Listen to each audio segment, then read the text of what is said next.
দিদি নাম্বার ওয়ানে আমি কি পেয়েছি আজকে কিন্তু সেইগুলোই তোমাদের সাথে শেয়ার করব। তার আগে দেখো আমার এই লুকটা তোমাদের আজকে কীরকম লাগছে। তো চলো এবার নিচে গিয়ে তোমাদের সাথে এক এক করে শেয়ার করব দিদি নাম্বার ওয়ানের অল গিফট।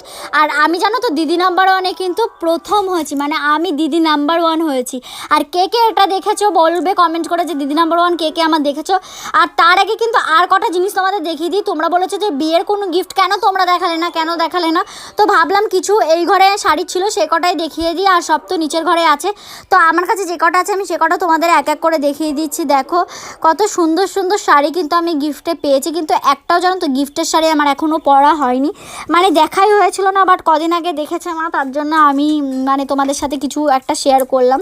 আর এই নীল শাড়িটা দেখো কত সুন্দর লাগছে, কালারটা কতটা ফুটছে। আর এই যে হেয়ার স্টাইলটা আমার করে দিয়েছে হচ্ছে আমার বুনু, কারণ এই শাড়ি পরে আমি অনেক রিলস পোস্ট করেছি। তো সেই রিলসের কমেন্টে বলেছে যে এই শাড়ি মানে হেয়ার স্টাইলটা তোমার কে করে দিয়েছে, তো আমার বোন করে দিয়েছে।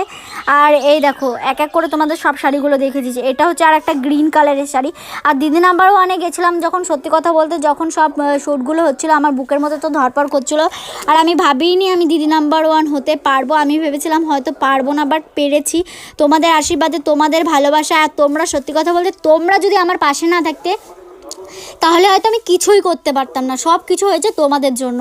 আর সত্যি কথা বলতে আমার কাছে তোমরা হলো ভগবানের মতো, যারা আমার ভিউয়ার্স আছে, যারা আমার ভিডিও পছন্দ করো দেখো। আর এই দেখো পার্পেল কালারের শাড়িটাও কীরকম লাগছে সেটাও বলো। আর এদিকে কিন্তু আমার বরমশাই ক্যামেরা করছিলো আর আমি এক এক করে সব জিনিসগুলো দেখাচ্ছিলাম। আর হচ্ছে আর একটা কথা বলে রাখি যে একটা ভিডিওতে একটু কম সিঁদুর পরেছিলাম, সেখানে বলেছো কেন দিদি তুমি মাথা ভর্তি করে সিঁদুর পরবে, তাহলে তোমাকে ভালো লাগবে। তো সেই বোনটার কথা মতো কিন্তু আমি তো সিঁদুর পরি, কিন্তু সামনেটা অতটা চওড়া মাঝে মাঝে করি না। তো আজকে ভাবলাম একটু বেশি চওড়া করে সিঁদুরটা পরি। আর খয়েরি কালার পরতাম, বাট আজকে সিঁদুরটা লাল কালারে পরেছি, যাতে লাল কালার পরলে নাকি মুখটা অনেক ভালো লাগে দেখতে, তার জন্য। আর এই চুড়িগুলো হাতে দেখছো এইগুলো আমার বর কিনে এনে দিয়েছে। আর এটা এই শাড়ির পুরো লুকটা করেছিলাম হচ্ছে পয়লা বৈশাখের দিনকার কিছু রিলস শ্যুট করার জন্য। আর কোন শাড়িটা তোমাদের সবথেকে বেশি ভালো লাগছে সেটা কমেন্ট করতে কিন্তু একদম ভুলবে না। এক এক করে কিন্তু অনেক শাড়ি তোমাদের দেখিয়ে দিলাম। আর এটাও দেখো, এটা একটা ব্লু কালারের শাড়ি আর পিঙ্ক আর ব্লু কালারের কম্বিনেশন দিয়ে।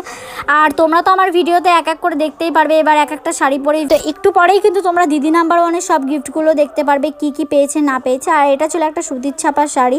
তো এবার চলো এবার তোমাদের আমি দেখাবো এই যে ওয়ার্ড্রপটা থেকে শুরু করে আর যা যা পেয়েছে সব কিছু। তো প্রথমে দেখো মুখরোচকের তরফ থেকে কিন্তু অনেক গিফট হ্যাম্পার আমি পেয়ে গেছিলাম, অনেক কিছু চিড়ে ভাজা থেকে শুরু করে বিস্কুট কুকিজ থেকে শুরু করে অনেক কিছু।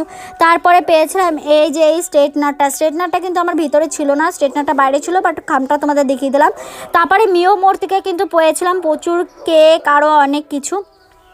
আর তোমরা অনেকেই বলেছো দিদি নাম্বার ওয়ানে যেতে গেলে কি দিদি টাকা লাগে, প্রচুর টাকা খরচা হয়, সেটাও তোমাদের এই ভিডিওটা পুরো দেখলে বুঝতে পারবে যে দিদি নাম্বার ওয়ানে কত টাকা খরচা হয় নাকি হয় না। আর এই দেখো পেয়েছিলাম একটা ইলেকট্রিক লাঞ্চ বক্স। তারপরে চলো এই দেখো প্রথমে কিন্তু আমি পেয়ে গেছিলাম সোফাটা জাস্ট অসাধারণ ছিল, কি সফট সোফা। তো সোফাতে মনে হচ্ছিলো তখন ঘুমিয়ে পড়ি। আর তারপরে চলো বাইরে গিয়ে আর একটা সুন্দর জিনিস দেখাবো, এই যে এই ওয়ার্ড্রপটা। তার আগে দেখিয়ে দিই কিন্তু এই যে ফ্রিজ কিন্তু এর মধ্যে আছে ফ্রিজ। আর তোমরা দেখো কতটা সুন্দর কালার আর কত সুন্দর একটা ফ্রিজ আমি পেয়েছি।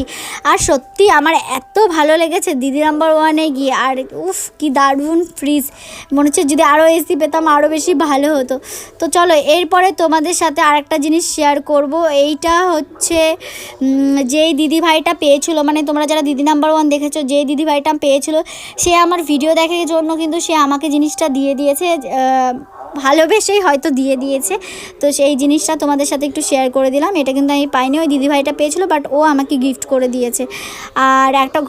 আর এখানে পেয়েছিলাম হচ্ছে কিচেন চিমনিটাও তোমাদের খুলে দেখিয়ে দিই। আর সত্যি কথা ওখানে গিয়ে খেলে যে আমি দিদি নাম্বার ওয়ান হতে পারবো শুধুমাত্র তোমাদের আশীর্বাদ ছিল জন্যই কিন্তু আমার দ্বারা সম্ভব হয়েছে, নয় কিন্তু আমি পারতাম না। সব কিছু হয়েছে তোমাদের জন্য। আরে দেখো কী না দেখলে কিন্তু বুঝতেই পারবে না আরও কী কী পেয়েছি। তো চলো এরপরে নেক্সট কী কী পেয়েছি সেগুলো দেখাবো। তার আগে এটা সামনে একটু টেনে ভালো করে তোমাদের সাথে শেয়ার করে দিই। আর আমি যে দিদি নাম্বার ওয়ানে হয়েছি আমার বাড়ির লোক থেকে শুরু করে সবাই কিন্তু খুব খুব খুশি হয়েছিল।